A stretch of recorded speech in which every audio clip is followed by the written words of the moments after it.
है और अगले साल का जो चालू बजट पेश किया है वित्त मंत्री ने, उसमें इस पूरे बजट का केंद्र बिंदु भी रहा है गांव, गरीब और किसान। गांव के विकास का मतलब किसान का विकास, क्योंकि गांव और खेती या कृषि एक दूसरे से एकदम जुड़े हुए हैं और ऐसे में सरकार का पूरा ध्यान है कि ग्रामीण विकास कैसे बेहतर बनाया जाए और अच्छा किया जाए, ताकि गांव के लोगों का जीवन बेहतर सहज हो जाए, तो खेती किसानी भी बेहतर होगी। सरकार का पूरा ध्यान है कि किसानों की आमदनी को 2022 तक कैसे दोगुना किया जाए और किसानों की बेहतरी के लिए क्या कुछ किया जा सकता है, इसके बुनियादी ढांचे के लिए और ढेर सारे स्कीम्स और ऐसी तमाम चीजें लाई गई हैं जिससे किसानों की स्थिति सुधरे और देश की आर्थिक स्थिति में भी सुधार हो। नीले रंजन जी, हम आपसे ये जानना चाहेंगे कि जो आम बजट इस बार पेश किया गया है उसमें ग्रामीण बुनियादी ढांचे के लिए सरकार ने पिछले साल के 30,000 करोड़ के मुकाबले 40,000 करोड़ का बजट आवंटित किया है और गांव के विकास के मायने क्या है? क्या 40,000 करोड़ में इतना बड़ा देश, इतना ग्रामीण क्षेत्र, इसे आप किस तरह देखते हैं? ये पर्याप्त होगा? ये एक्चुअली 30,000 करोड़ 40,000 करोड़ सिर्फ रूरल इंफ्रास्ट्रक्चर पे ये डायरेक्ट एलोकेशन है,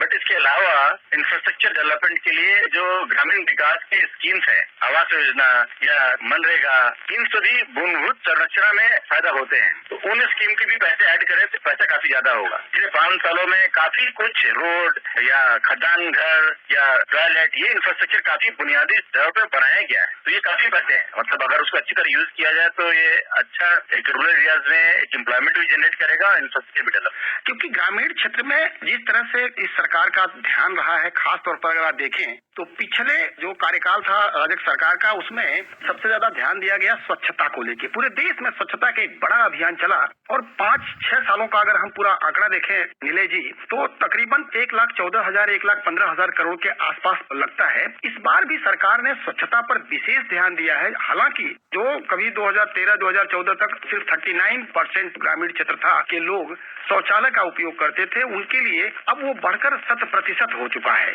अब आगे बढ़ाने के लिए स्वच्छता का जो व्यवहार परिवर्तन हो जाए, लोगों की आदत बन जाए शौचालय में जाने की, खुले में शौच करने के लिए कोई न जाए, क्योंकि पोषण के लिए और बाकी चीजों के लिए बहुत जरूरी है।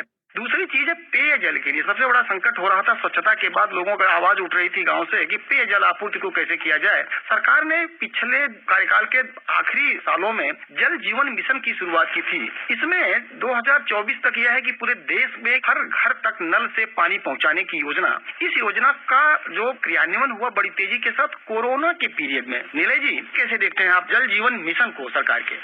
ये सरकार की अच्छी पहल है। जैसे उन्होंने पिछले 5 सालों में स्वच्छता में टॉयलेट पे जोड़ दिया और उसको कंप्लीट कर लिया। इस तरह उन्होंने अभी जल पे दिया है, स्वच्छ जल सबके घर घर तक पहुंचे। और सबसे जरूरी है क्योंकि 50 से ज्यादा % बीमारियां जो होती है इन 2 कारणों से होती है। या पानी सही नहीं मिलता है उसके कारण होता है, या ओपन डिफिकेशन के कारण होता है। जो गांव में बहुत सी बीमारी से बहुत से लोगों का असर पड़ा है और उससे लोगों की जो इनकम है उसका 40 से 50% उसके स्वास्थ्य पे जाती है। अगर हम ये 2 मूलभूत सुविधाओं को ठीक कर देते हैं, हर घर टॉयलेट बन जाए और लोग उसको यूज करें और स्वच्छ पानी पीने को मिले, तो 50% बीमारियों को हम कम कर सकते हैं। तो जैसे कि अभी कोरोना के साथ में एक बिहेवियर तो ऑटोमेटिकली ये बोलिए कि ब्लेसिंग है कि हर कोई हाथ धोना सीख गया, हर कोई हाथ सैनिटाइज करना शुरू हो गया, जो भी एक अच्छी आदत बन गई लोगों में 1 साल में। तो एक तरह से सरकार के अलावा जो स्वयंसेवी संस्थाएं हैं या बाकी प्राइवेट ऑर्गेनाइजेशन है, सब मिलके इस पर काफी काम किया है और एक अच्छा हमें रिजल्ट देखने को मिला है। तो अगर ये ड्रिंकिंग वाटर का मिशन हम पूरा कर लेते हैं गांव में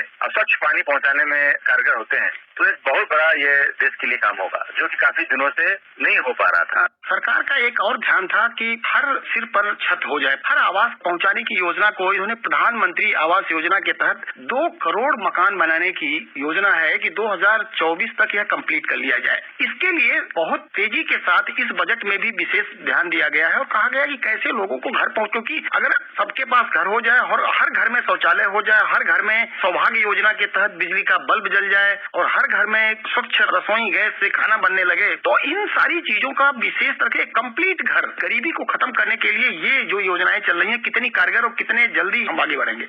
पहले जो स्कीम जो चलती थी ना, ऐसे में चलता था, मकान बना दिया, टॉयलेट का नहीं दिया, मकान हो गया, बिजली का नहीं है, पानी नहीं। तो ये कन्वर्जेंस की स्कीम जो चली है कि सारे स्कीम को कन्वर्ज करके और आम आदमी की गांव में मूलभूत आवश्यकताएं को इकट्ठा दिया जाए, तभी उसके जीवन में परिवर्तन होगा। अगर टॉयलेट दे दिया गया और पानी नहीं दिया गया तो टॉयलेट का मतलब नहीं, घर दिया गया, किचन नहीं दिया गया तो खाना बाहर बनाएगा। अगर उसके पास गैस सिलेंडर नहीं हो या गोबर गैस का प्लांट नहीं हो, सिमिलरली अगर बिजली नहीं हो और उसके पास घर हो तो वो लैंटेन जलाएगा, फिर नुकसान है। तो सारे स्कीमों को जो कन्वर्ट करने की कोशिश किया गया है, जैसे कि आप देखेंगे आवास योजना के साथ मनरेगा के साथ टॉयलेट को ऐड कर दिया गया है, तो उसका आउटले बढ़ गया। एक तो है कि आप देखते हैं कि सिर्फ घर के लिए 1 लाख रुपया मिलता है, लेकिन टॉयलेट का भी 20,000 मिल गया उसको, और उसके बिजली का भी कनेक्शन मिल गया, और उसको गैस भी मिल गया, अब पीने का पानी भी मिल गया, और उसके बच्चे स्कूल जा रहे हैं। तो बेसिक चीज जो डिप्राइव था आम आदमी, उसकी पूर्ति तभी होगी जब सारे स्कीमों का कन्वर्जेंस होगा। और ये काफी कोशिश किया गया धीरे धीरे। अभी मैं जब भी गाँव में जाता हूँ देखता हूँ कि एक मकान के ऊपर लिखा होता है